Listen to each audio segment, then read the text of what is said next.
ईमानदारी से तो सिर्फ सुकून कमाया जाता है, ऐशो आराम के लिए तो बेईमानी ज़रूरी है। जो लोग ऐसा सोचते हैं बिल्कुल गलत सोचते हैं। इस बात को मैं एक कहानी के माध्यम से साबित करूंगा। तो चलिए दोस्तों, कहानी की तरफ बढ़ते हैं।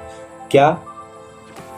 अच्छा, जी हाँ दोस्तों, मैं पिछले सोमवार को अपना एक कहानी का वीडियो अपलोड नहीं कर पाया था।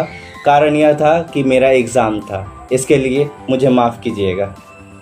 तो चलिए मैं कहानी की तरफ आगे बढ़ूँ उससे पहले प्रेम से बोलना पड़ेगा, राधे राधे। बहुत समय पहले की बात है। एक राज्य में एक राजा रहते थे जो बहुत ईमानदार थे। उनकी इसी ईमानदारी के कारण उनकी प्रजा उन्हें भगवान मानती थी। लेकिन राजा अब बूढ़े हो चुके थे।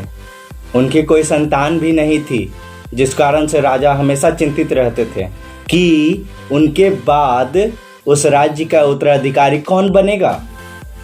समय बीतता चला गया, समय तेजी से बीतता चला गया। लेकिन आखिरकार राजा ने सोच ही लिया कि उस राज्य का ही किसी बच्चे को उस राज्य का उत्तराधिकारी बनाएंगे। अगले सुबह राजा ने आदेश दिया, उस राज्य के सभी बच्चों को इकट्ठा किया गया और सभी बच्चों से कहा गया कि मैं तुम सबको एक एक बीज देता हूँ, जिसको तुम लोग घर जा कर के एक गमले में लगा देना। फिर 4 महीने बाद हम लोग फिर से यहाँ इकट्ठा होंगे और जिसका गमला बहुत सुंदर होगा, हरा भरा होगा, उसी को इस राज्य का उत्तराधिकारी बनाया जाएगा। सभी बच्चे बहुत खुश हुए। घर जा कर के सभी ने अपने अपने गमले में उस बीज को लगा दिया, अच्छे से पानी दिए, रोज़ देखभाल, यानी कि वह कड़ी मेहनत करने लगे राजा बनने के लिए।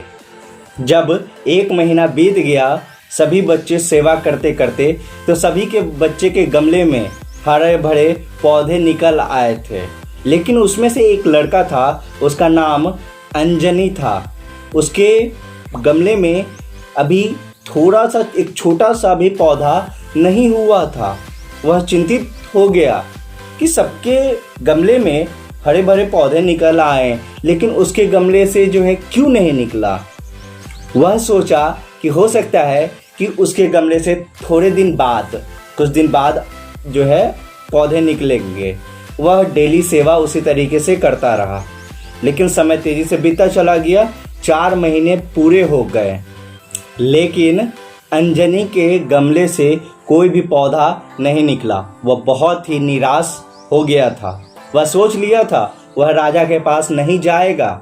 वह कह देगा कि वह बहुत ही ज़्यादा बीमार है, जिस कारण से वह आ नहीं सका। लेकिन अंजनी के साथी के गमले में बहुत ही हरे भरे बड़े से पौधे हो चुके थे। सभी बच्चे खुश थे, लेकिन अंजनी बहुत निराश था। 4 महीने बाद फिर से वह राजसभा में सभी बच्चे इकट्ठा हुए, लेकिन अंजनी नहीं जाना चाहता था। तब उसकी माँ ने उसे बहुत समझाया कि तुम्हें जाना ही होगा। जो फल तुम्हें मिला है तुम्हें उसे स्वीकार करना चाहिए। जब बहुत समझाने के बाद तब अंजनी समझता है और फिर राज दरबार में जाता है। सभी बच्चे उसके गमले को देख करके बहुत हंसते हैं कि देखो, इसके गमले से तो पौधा ही नहीं निकला। सभी लोग हैरान भी थे कि आखिर सभी बच्चों के जो है गमले से हरे भरे पौधे निकल आए और इसके गमले से जो है पौधा ही नहीं निकला है। और अंजनी को बहुत शर्म महसूस हो रहा था। वह वहीं ज़मीन पर अपने गमले के साथ बैठ जाता है। तभी राजा भी दरबार में पधारते हैं। सभी जय जयकार करते हैं। राजा अपने सिंहासन पर बैठते हैं। सभी बच्चे के हरे भरे गमले देखते हैं। फिर अंजनी का भी गमला देखते हैं। राजा बोलते हैं, क्या इस लड़के की तरह भी किसी और का गमला है?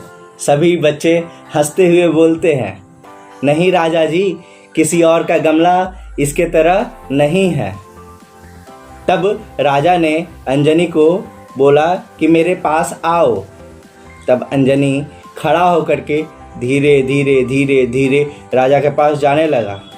तब राजा बोलते हैं कि डरो नहीं, मेरे बाद तुम ही राजा बनोगे। इस बात को सुन करके सभी लोग चौंक गए कि ये राजा ने क्या कह दिया।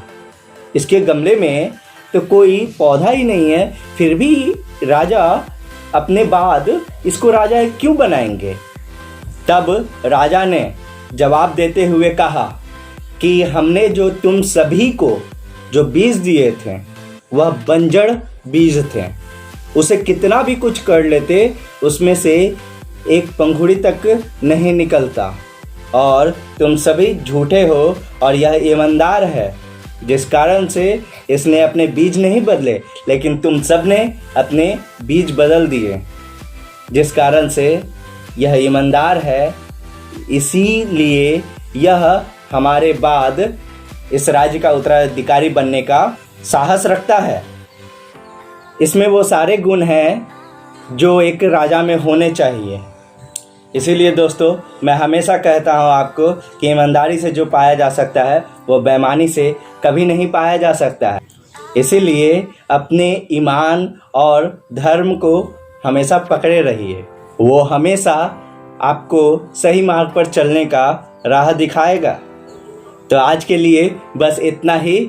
तब तक के लिए मुझे दीजिए इजाज़त। और हाँ, और भी कहानी देखने के लिए आई बटन पे प्रेस करके आप देख सकते हैं, और लाइक और कमेंट शेयर ज़रूर किया कीजिए अगर अच्छा लगे तो। और हर सोमवार सुबह 10 बजे हमारे इसी चैनल पर ऐसे ही मोटिवेशनल स्टोरी देखना ना भूलें। जय श्री राम।